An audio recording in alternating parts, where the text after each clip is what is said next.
नमस्कार, खबर असरदार में आपका स्वागत है। आपके साथ मैं दीपेश बरगले। चलिए खबरों की शुरुआत करते हैं। काउंटिंग का काउंटडाउन शुरू हो चुका है। कल यह तय हो जाएगा कि किसका मंगल होगा और कौन सत्ता के सिंहासन पर बैठने वाला है। नतीजों को लेकर चुनाव आयोग से लेकर सियासी दल की तैयारियां पूरी हो चुकी है। सांवेर सीट के लिए नेहरू स्टेडियम में काउंटिंग के लिए 14 टेबल लगाए गए हैं, जिस पर 28 राउंड तक वोटों की गिनती होगी। पहले पोस्टल बैलेट की गिनती होगी, इसके बाद ईवीएम को ईवीएम को खोला जाएगा। सुबह 8:30 बजे से ईवीएम की गिनती शुरू होने वाली है। कांग्रेस और बीजेपी दोनों दलों ने अपने अपने ऑफिसों में तैयारी कर ली है। नतीजे देखने के लिए बड़ी बड़ी स्क्रीन लगाई जा रही है। फॉर्म 17 को लेकर कांग्रेस ने मतगणना एजेंटों को खास सतर्कता बरतने के निर्देश जारी किए हैं।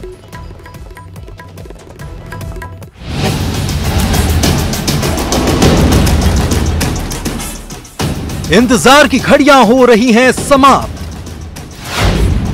आने वाला है मध्य प्रदेश की सियासत का सबसे बड़ा नतीजा। शुरू हो चुका है काउंटडाउन। कौन संभालेगा सत्ता, किसका खुलेगा किस्मत का पत्ता। उम्मीदवार हैं बेकरार, आखिर किसका होगा बेड़ा पार। सिंधिया का फैसला कितना था सही, वोटर ने देखा सबका खाता और बही। किसका अहम होगा चकनाचूर, सत्ता से कौन होगा पास, कौन रहेगा दूर। देखिए न्यूज़ 18 पर 28 के अखाड़े का पूरा हिसाब और मरवाही में जनता का क्या है जवाब। किसका चला दाम, कौन हुआ चित, क्या बने रहेंगे शिवराज या फिर से लौटेगा कांग्रेस का राज। घटती इंतजार की घड़ियां, तेज होती प्रत्याशियों की सांसें। सत्ता की सबसे बड़ी जंग का ईवीएम में कैद है फैसला। यही रात अंतिम, यही रात भारी। बस एक रात की है कहानी ये सारी। मंगल को हुआ चुनाव, मंगल को आ रहा है नतीजा। कल किसका होगा मंगल, देखिए फैसले का दिन कल सुबह से लगातार न्यूज़ 18 मध्य प्रदेश छत्तीसगढ़ पर। श्योपुर पहुंचे सीएम शिवराज सिंह चौहान मतगणना को लेकर काफी आश्वस्त नजर आए। उन्होंने कहा कि चुनाव नतीजों में भाजपा को शानदार सफलता मिल रही है। कल का दिन हमारे लिए शानदार रहेगा। इतना ही नहीं, उन्होंने चुनावी भाषा को लेकर विपक्ष पर भी निशाना साधते हुए कहा कि लोकतंत्र में अपनी बात मर्यादा से कहनी चाहिए, गाली गलौज करना गलत है। आपको कोई संदेह लग रहा है क्या? भारतीय जनता पार्टी शानदार सफलता प्राप्त करेगी। आपको कोई संदेह लग रहा है क्या? भारतीय जनता पार्टी शानदार सफलता प्राप्त करेगी। आपको कोई संदेह लग रहा है?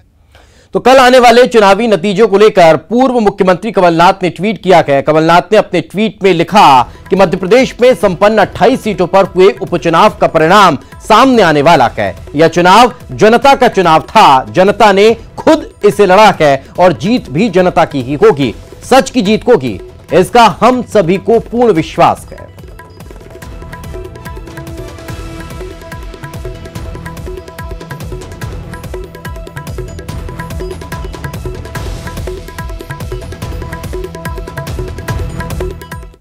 इधर शिवराज सरकार के मंत्री अरविंद भदौरिया का दावा ज्यादा से ज्यादा सीटें जीतने का है और यह भी कहा कि बीजेपी ज्यादा से ज्यादा सीटें जीत रही है। उधर सज्जन सिंह वर्मा का दम कि इस उपचुनाव में जनादेश कांग्रेस को मिलेगा। आखिर किसके दावे में कितने के दम, इस रिपोर्ट में देखिए।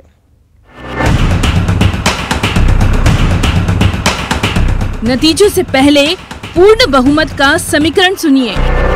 पूर्व मंत्री और कांग्रेस के दिग्गज नेता सज्जन सिंह वर्मा का दावा कि 28 सीटों पर उन्हें जनादेश मिलेगा। देखिए, एग्जिट पोल को हम नकारते नहीं हैं, न हम कोई प्रतिक्रिया उस पर विरोध की व्यक्त करते हैं।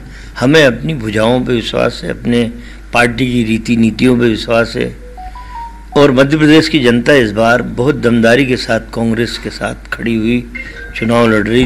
वहीं कैबिनेट मंत्री अरविंद भदौरिया संख्या का दावा तो नहीं कर रहे, लेकिन स्पष्ट बहुमत का फॉर्मूला जरूर बता रहे हैं। बीजेपी का समीकरण क्लियर है। टोटल 28 सीटों पर चुनाव हुए, एक सीट अभी खाली है, धर्मेंद्र लोधी वाली।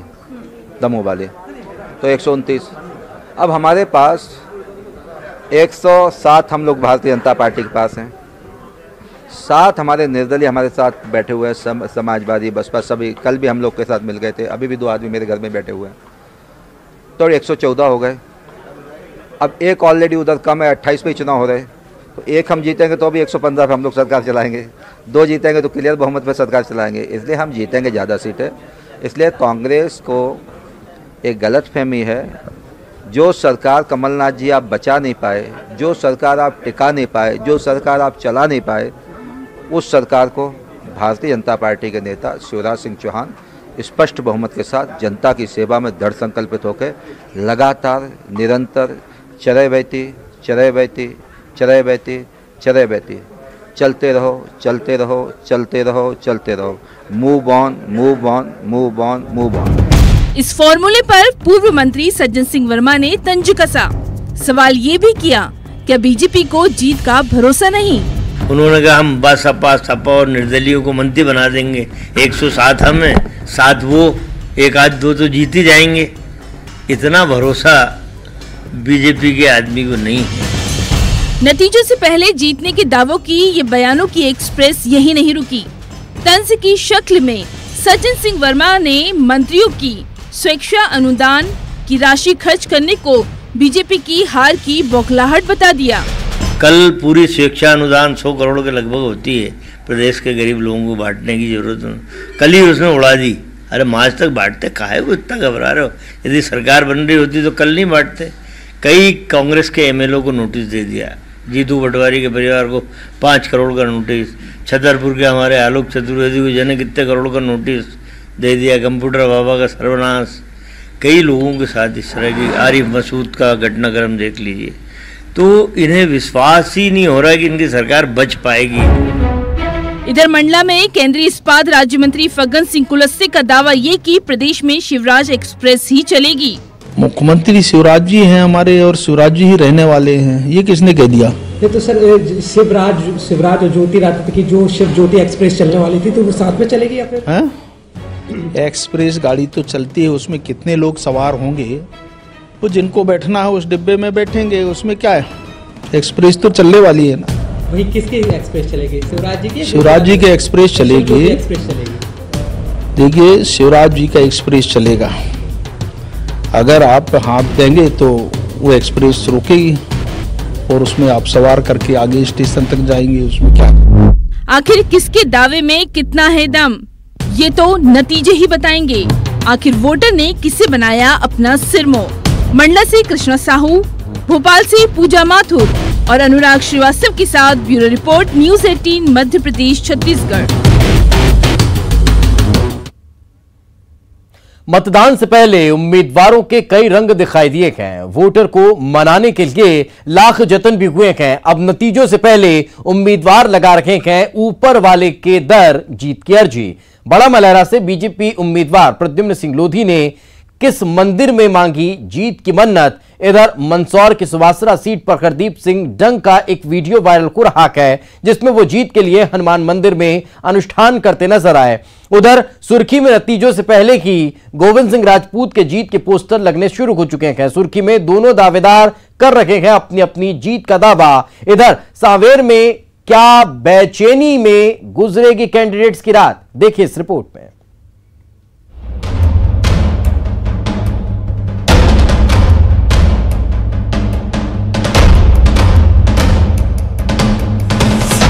सांवेर में फुल कॉन्फिडेंस में नजर आ रहे हैं कांग्रेस कैंडिडेट प्रेमचंद गुड्डू। दावा भी कर रहे हैं बड़े मार्जिन से जीत हासिल करेंगे, लेकिन अंतर कितना होगा ये नहीं बता रहे। सुनिए ये दावा। बिल्कुल बेचैनी नहीं है और बस कल ईवीएम खुलने का इंतजार है और हम लोग अच्छे खासे मार्जिन से चुनाव जीत रहे हैं। आपकी रात कैसे कटने वाली है आज की? आज की रात हम लोगों की, आज हमारा शाम से 5 बजे से ट्रेनिंग प्रोग्राम है। सब साथियों के साथ हम लोग रहेंगे और उनको ट्रेनिंग देंगे। दिल्ली से भी आए हैं ईवीएम की ट्रेनिंग के लिए। आज उन लोगों के साथ रहेंगे। 10-11 बजे करीब खाना खाएंगे हम, 10-1 बजे करीब, और फिर सुबह 4 बजे उठ के काउंटिंग स्थल पे हम लोग जाएंगे। नींद आएगी कि करबटों में कटेगी? अरे नहीं, बहुत सुकून से नींद आ रही है, बिल्कुल निश्चिंत है, आश्वस्त हैं पूरी तरीके से कि जनता ने जिस तरीके से हम लोगों को जो उत्साह दिखाया है और विशेषकर नौजवानों ने जो हजारों की संख्या में कांग्रेस को देखने को नहीं मिलते थे उन लोगों से, तो बिल्कुल हम शुरू दिन से ही पूरी तरीके से चुनाव जीतेंगे, कहीं कोई संशय नहीं है। सांवेर में दिग्गजों की साख दांव पर लगी। बीजेपी से तुलसी सिलावट और कांग्रेस उम्मीदवार प्रेमचंद गुड्डू के बीच कांटे की टक्कर बताई जा रही है। कांग्रेस कैंडिडेट तो ये भी कह रहे हैं सांवेर के इतिहास में उनकी जीत अलग होगी। दावा सुनिए जरा। कोई संख्या आंकड़ा है कितने वोटों से आप जीतेंगे? नहीं, आंकड़ा मैं इसलिए नहीं बोल रहा हूँ कि हम आजादी के बाद आज सबसे ज्यादा वोटों से यहाँ पे जीतने जा रहे हैं। इधर सुर्खी में तो पहले से ही जीत के पोस्टर लग गए। इसे ओवर कॉन्फिडेंस कहेंगे या अति उत्साह? 28 सीटों के उपचुनाव के नतीजे आने में अभी पूरे 24 घंटे बाकी हैं।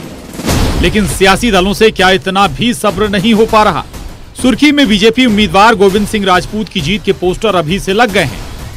सुर्खी के राहतगढ़ में जीत के ये पोस्टर लगाए गए। स्वाभाविक है, जब कार्यकर्ता काम करता है, कार्यकर्ता मेहनत करता है, तो कार्यकर्ता के लिए इतना आत्मविश्वास होता है कि जीत कितने अंतर से होगी और जीत होगी। मैं भी देखता हूँ कई लोग फेसबुक पर चलाते रहते हैं या ऐसे जीत को बधाई, तो कार्यकर्ताओं का उत्साह है और कार्यकर्ताओं की मेहनत है और कार्यकर्ताओं को जीत पर भरोसा है। लोकतंत्र की हम बात करते हैं, जहां बात रखते हैं कि सबसे बड़ा निर्णय जनता ही लेती है। पहले तो एक बार जनता के साथ धोखा कर ही चुके हैं और अब भी इस संज्ञान में जो बात आपने मुझे बताई है, इसका संज्ञान तो मुझे लगता है माननीय कलेक्टर को भी लेना चाहिए कि इस तरह से किस तरह से किया जा रहा है बीजेपी के कार्यकर्ताओं द्वारा। तो इसमें चुनाव आयोग को भी थोड़ा ध्यान रखना चाहिए और कलेक्टर को भी इस चीज़ को संज्ञान में लेना चाहिए। इधर मंदसौर की सुवासरा सीट पर तस्वीर दूसरी है। यहां बीजेपी के उम्मीदवार हरदीप सिंह डंग जीत के लिए ईश्वर की मान मनौती में लगे हैं। सुवासरा सीट पर डंग का एक वीडियो वायरल हो रहा है जिसमें वे हवन पूजन अनुष्ठान करते दिखाई दे रहे हैं। ये उनके विधानसभा क्षेत्र में आने वाले सीतामऊ इलाके के हनुमान मंदिर का वीडियो है जहां जीत के लिए डंग अनुष्ठान कर रहे हैं। मतदान के पहले भी डंग यहां अर्जी लगाने गए थे। अब जब काउंटिंग में 24 घंटे बाकी हैं, तो फिर एक बार हनुमान जी की शरण में है हरदीप सिंह डंग। इधर बड़ा मलहरा से बीजेपी उम्मीदवार प्रद्युम्न सिंह लोधी भी लगा रहे हैं ऊपर वाले के दर पर जीत की अर्जी। बांदकपुर में मान्यता है उल्टा हल्दी का हाथ लगाने पर पूरी होती है मन्नत। अपनी मनौती मानने के लिए, मनोकामना पूर्ण के लिए, विजयश्री के लिए उन्होंने हाथा लगाए। यहाँ पर हाथे लगाने का बहुत प्राचीन विधान है। जो यहाँ पर हाथे लगाते हैं उनकी मनोकामनाएं पूर्ण होती हैं। पहले उल्टा हाथा लगाया जाता है, जब मनोकामना पूर्ण हो जाती है तब सीधा हाथा लगाते हैं। लेकिन जीत का हार कौन पहनेगा और हार का सार कौन निकालेगा, ये 24 घंटे बाद तय हो जाएगा। इंदौर से अरुण त्रिवेदी, सागर से रचित दुबे, मंदसौर से नरेंद्र धनोतिया और दमोह से धर्मेश पांडे के साथ bureau report, news 18, Madhya Pradesh, Chhattisgarh. तो मध्य प्रदेश के इतर छत्तीसगढ़ के बरवाही के दंगल में आखिर किसका होगा मंगल, ये कल पता चल जाएगा। लेकिन मतगणना से पहले बीजेपी और कांग्रेस दोनों ही पार्टी ने मरवाही के महासंग्राम को जीतने का दावा किया है।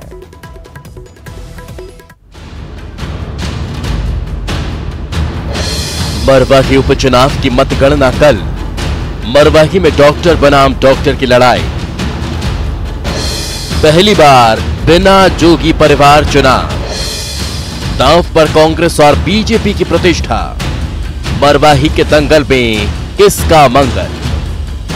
मरवाही विधानसभा उपचुनाव के लिए मंगलवार को मतगणना होनी है। पूर्व मुख्यमंत्री अजीत जोगी का गढ़ रहे मरवाही में जीत के लिए जनता का फैसला ईवीएम मशीनों में कैद है। पहली बार बिना जोगी परिवार के हुए इस उपचुनाव में इस सीट पर कांग्रेस और बीजेपी की प्रतिष्ठा दांव पर लगी है। मरवाही में डॉक्टर बनाम डॉक्टर की लड़ाई है, यानी डॉक्टर गंभीर सिंह बीजेपी की तरफ से और डॉक्टर के ध्रुव कांग्रेस की तरफ से अपनी किस्मत आजमा रहे हैं। 3 नवंबर को हुए मतदान में 77.89% वोटिंग हुई। जहां तक मरवाही की फतह करने का सवाल है तो बीजेपी को 101% उम्मीद है कि वो ही अब मरवाही का रण जीत रही है, क्योंकि जोगी कांग्रेस के मिले समर्थन से मुकाबला काफी रोचक हो चुका है। मरवाही विधानसभा उपचुनाव का मतगणना होने वाला है और मैं ये दावे के साथ कह सकता हूं कि भारतीय जनता पार्टी वहां जीत रही है। हमारे जो प्रत्याशी हैं डॉक्टर गंभीर सिंह जी, और निश्चित रूप से जीत रहे हैं। हाँ, पूरी उम्मीद है, 101% उम्मीद है कि भारतीय जनता पार्टी जीतेगी। भले ही सरकार ने दुर्भावनावश मुझे चुनाव के मैदान से बाहर कर दिया छल करके, लेकिन कल जब परिणाम आएगा तो उनको पता चल जाएगा कि जोगी परिवार को मरवाही के लोगों के दिल से कभी बाहर नहीं किया जा सकता। वहीं दूसरी तरफ मरवाही की जीत को लेकर सत्ताधारी दल तो पूरी तरह से आश्वस्त नजर आ रही है, क्योंकि कांग्रेस का मानना है कि मरवाही कांग्रेस का गढ़ रहा है और भूपेश बघेल सरकार के विकास कार्यों पर जनता अपना भरोसा जरूर जताएगी। आज रात तक की खुशफहमी भारतीय जनता पार्टी पाल ले। मरवाही में कांग्रेस पार्टी का प्रत्याशी न सिर्फ जीत रहा है बल्कि हम प्रचंड बहुमत से जीत रहे हैं। लेकिन मरवाही का असली इलाज कौन करेगा, इसका फैसला तो जनता ने तय कर दिया है। अब कल पता चलेगा कि मरवाही के महाराजा डॉक्टर गंभीर सिंह होंगे या डॉक्टर के ध्रुव का सितारा चमकेगा। मरवाही उपचुनाव में सभी राजनीतिक दलों के दावे तो 100% हैं, लेकिन कल जिस तरह से मंगलवार है, किस पार्टी का मंगल होगा ये तो कल चुनाव का परिणाम ही बताएगा। लेकिन उससे पहले दावे जरूर किए जा रहे हैं और 100% जीतने के दावे दोनों राजनीतिक पार्टियां कर रही हैं। कैमरा पर्सन सुरेश पासी के साथ सुरेश, छत्तीसगढ़, रायपुर। और चलिए फिलहाल वक्त एक छोटे से ब्रेक का है। ब्रेक के बाद जल्द हाजिर होंगे।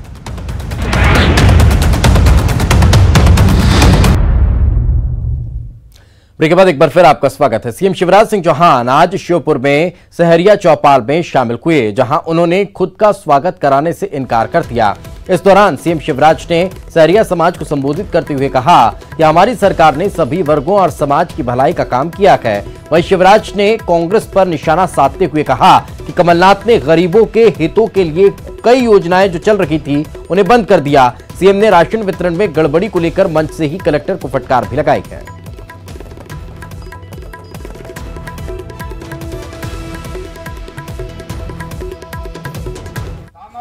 पिछड़ा वर्ग, अनुसूचित जाति, आदिवासी भाई बहन, अनुसूचित जाति, सबकी भलाई के काम किए। लेकिन जो सबसे ज्यादा गरीब है उसका सबसे ज्यादा ध्यान रखना मेरी ड्यूटी है, मेरा कर्तव्य है। अब संबल योजना भी फिर से मैंने चालू कर दी है, पूरी योजना फिर से चालू कर दी है। अपने जितने बेटा बेटी हैं, चाहे सहरिया हो, भील हो, बारेला हो, पटलिया हो, चाहे बाकी समाजों के गरीब हो, सामान्य पिछड़ा भी, जितने जुड़े हैं संबल योजना में, सुनो रे भांजे भांजियों, तुम्हारी फीस अब मामा भरवाएगा, चिंता मत करना, तुमको पढ़ाई का काम ढंग से करना है। जिन आदिवासी भाई और बहनों के नियम विरुद्ध, मतलब बिना लाइसेंस के मनमानी ब्याज की दरों पे जो कर्जा दिए थे सूदखोरों ने, वो सारे कर्जा माफ किए जाते हैं। अब वो कर्जा वसूल नहीं होंगे और इस पर हमने प्रावधान किया है। अब ना तो उसका मूल ऋण चुकाने की जरूरत है और ना ब्याज चुकाने की जरूरत है। सीएम भूपेश बघेल दुर्ग की पाटन के बोरिंदा दौरे के दौरान वहां सब्जियों का उत्पादन करने वाली महिला स्वयं सहायता समूह की महिलाओं से बात करते नजर आए और समूह की तरफ से उपजाई गई सब्जियों को देखा भी। इस दौरान उन्होंने मूली का स्वाद भी चखा। इसके बाद ग्राम केसरा में बाड़ी का निरीक्षण किया है। उन्होंने बाड़ी के निरीक्षण के दौरान सब्जियों का उत्पादन करने वाली महिलाओं को उपयोगी टिप्स दिए गए। बाड़ी का निरीक्षण करने के बाद उन्होंने बोरेंदा में गांव की सोलर सामुदायिक सिंचाई योजना का लोकार्पण किया। इस सामुदायिक सिंचाई योजना पर 3.5 करोड़ रुपए की लागत आई है। इस योजना से गांव के 217 किसानों को लाभ मिलेगा। मध्य प्रदेश में पटाखों पर बैन नहीं लगेगा। सीएम शिवराज सिंह चौहान ने ट्वीट कर इस बात का ऐलान किया है। मध्य प्रदेश खुशियों का प्रदेश है, यहां पर हम खुशियों पर प्रतिबंध नहीं लगाते हैं। प्रदेश में पटाखों पर कोई प्रतिबंध नहीं है। चीनी पटाखों पर प्रतिबंध अवश्य जारी रहेगा। किसी भी देवी देवता की तस्वीर वाले पटाखे न बेचे और खरीदे भी नहीं, ये भी उन्होंने कहा है। किसी भी तरह के देवी देवताओं के पटाखे यानी देवी देवताओं के चित्र वाले पटाखे और चीनी पटाखे, इन पर प्रतिबंध रहेगा। और इसके साथ इस बुलेटिन में फिलहाल इतना ही। खबरें लगातार जारी है।